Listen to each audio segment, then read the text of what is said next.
क्रिप्टोराइजो super, जो कि जैविक खेती में अत्यंत कारगर व सहायक सिद्ध है। यह एलसीओ प्रमोटर तकनीक से संचालित है। एलसीओ की उपस्थिति से जड़ें माइकोराइजल से जल्दी जुड़ जाती है। माइकोराइजा के लाभ। माइकोराइजा पौधों और कवक के बीच एक सहजीवी संबंध है, जो हानिकारक कवकों को नियंत्रित करता है।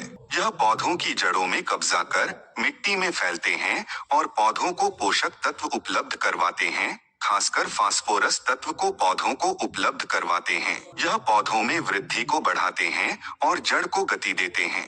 मैग्नीशियम में जितने भी सूक्ष्म पोषक तत्व हैं, उनको घुलनशील बनाकर पौधे को उपलब्ध कराएगा। तो इसको आप एक तो क्या है कि वो पौधे को आपके जो पोषक तत्व पहले से जमीन में पड़े हुए हैं वो पौधे को मिलेंगे। दूसरा क्या है कि आप जो डीएपी पे या मतलब जो पोटास पे जो खर्चा कर रहे हो उसमें कमी आएगी।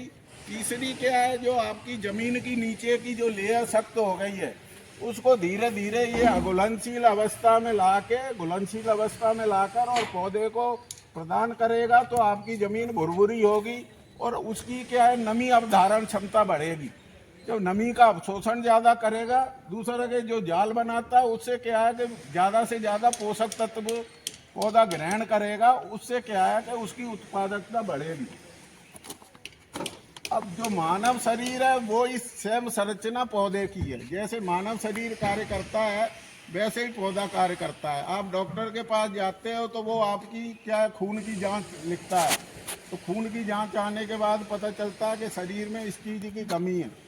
ऐसे ही आप ये ज़मीन में किन तत्वों की कमी है उसके हिसाब से यदि आप फर्टिलाइजर देते हो तो आपको क्या है, मैक्सिमम पैदावार मिलेगी। अच्छा क्या है कि ये फर्टिलाइजर का जो इम्बैलेंस हो रहा है ना, उसका हमारे शरीर पे भी दुष्प्रभाव पड़ रहा है।